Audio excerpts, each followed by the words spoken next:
Delaware County's only live television newscast from Ball State University's Unified Media Newsroom. You're watching NewsLink Indiana Midday. Welcome to NewsLink Indiana Midday. I'm Kamara Munn. Electronics imported to the U.S. will be exempt from President Donald Trump's reciprocal tariffs, at least temporarily. That means the price of smartphones, computers, and various electronic parts may not go up, but other items could cost consumers more. Jen Sullivan looks at how the ongoing trade war will impact your wallet.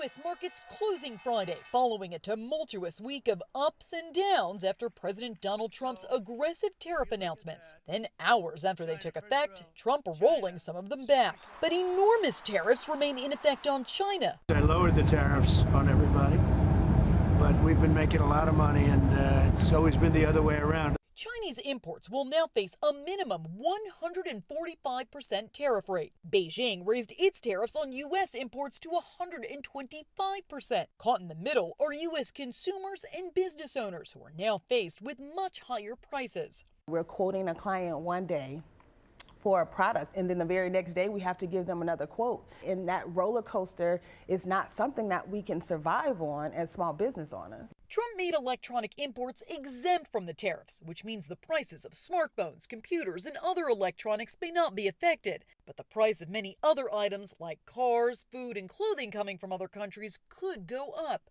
Opponents slamming the decision. This is the worst self-inflicted wound through economic policy since the Second World War. Trump is hoping the tariffs will bring more manufacturing jobs to the U.S. Some economists agree. I'm really concerned by the people who look at the situation and say, no, what we really should do is just what we've been doing since the year 2000, which is embrace this kind of hyper-globalization that has not worked well for America at all. While Trump has paused many of his proposed tariffs, the White House says they'll revisit them in the coming months. I'm Jen Sullivan reporting. A hostage ceasefire deal between Israel and Hamas is being discussed. Over the weekend, Israeli and Hamas negotiators met in Egypt to work on a proposal. A group representing families of hostages says Israeli Prime Minister Benjamin Netanyahu has told them the government is focused on bringing all the hostages back. Hamas released a statement saying it's interested in proposals that will guarantee an end to the fighting and a prisoner exchange. An Austin neighborhood is in shock after a house explosion leaves 6 people injured and 24 nearby homes damaged. Vinny Montereno has the details. It's pretty surreal. Like, you don't expect your house to explode. I don't want my husband to be injured, but I'm thankful that nobody else was there. Sarah and her family were set to move into this newly built home just next month. Now her husband, Keith Simpson, is one of 6 who were hurt in the blast. She says he's burned and in surgery, but doesn't yet know what condition he's in. I just hope my husband's okay. Austin Travis County EMS says 2 people were injured from the initial explosion. One person's in critical condition and the other is in serious condition but expected to be okay. They also say 2 firefighters were injured in the line of duty. My heart just goes out to the families. Austin Fire Division Chief Wayne Parrish says the blast spread across the neighborhood, damaging vehicles and homes. Extinguished a car fire, and there was also some smaller spot fires occurring in the debris. Felix and Simpson's home is destroyed.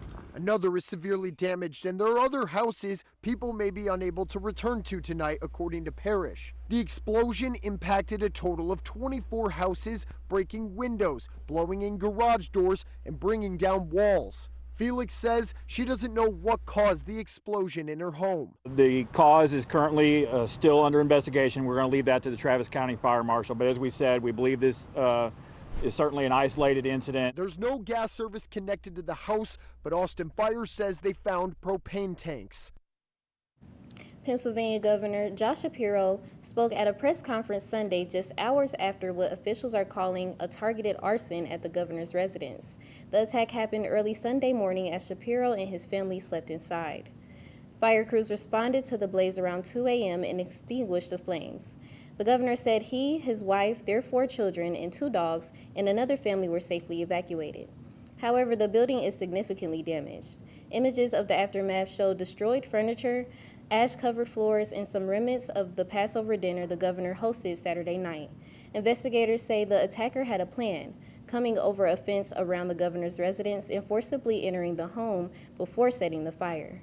Police said he had homemade incendiary devices and was inside less than a minute, evading troopers who were searching for him. The suspect was later arrested Sunday and could face federal charges. The governor said Sunday the motive wasn't known. Fatima Moen has more information about the suspect's arrest and the Governor Shapiro's response. Lori and I are... Governor Josh Shapiro, overwhelmed in the moment, paused to express his gratitude he feels after evacuating his family to safety Sunday morning. Lori and I are overwhelmed by the prayers and the messages of support that we've received from all across Pennsylvania and all across the United States. He was woken up by banging on his doors by state police, and since then investigations have been underway for the suspect, now being charged for the following. The charges will include attempted murder, terrorism, aggravated arson, and aggravated assault against an enumerated person. Pennsylvania State Police revealed details of the individual now in custody. His name is Cody Balmer, age 38, with a Harrisburg Post Office address. So this individual came over a fence. He had some homemade incendiary devices. The governor reclaiming his position now to serve and not let this get in the way of business while still needing time with his family. And it has to stop. We're going to celebrate our second Seder together. We're going to have more family time.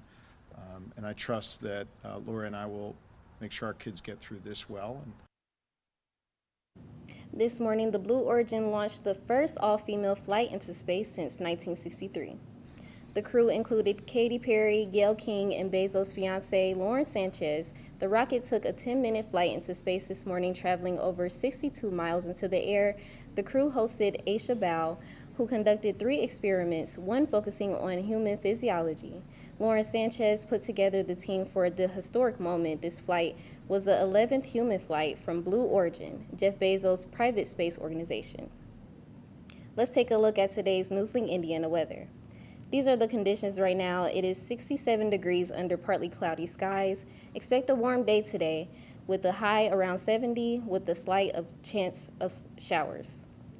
Things will go up and down in the 7-day forecast. Highs will range from 50s tomorrow to around 80 on Friday. The next significant chance of rain is this weekend. The damage causing spotted lanternflies has made a return.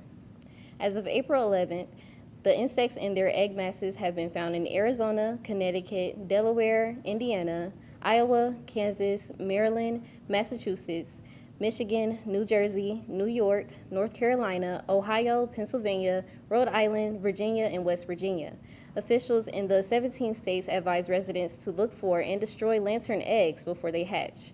The invasive pests feast on a wide range of plants and pose a danger to crops. Scraping and smashing them is easy and requires no tools. The egg masses can be found on a variety of surfaces, including trees, rocks, vehicles, equipment, and lawn furniture. The Second Harvest Food Bank is East Central Indiana's largest food bank, distributing nearly 11 million pounds of food to people facing hunger. NewsLink Indiana Cameron No has the story. The Second Harvest Food Bank's mission is to provide help for today by feeding the hungry and hope for tomorrow by addressing the causes of food insecurity while empowering people towards self-sufficiency.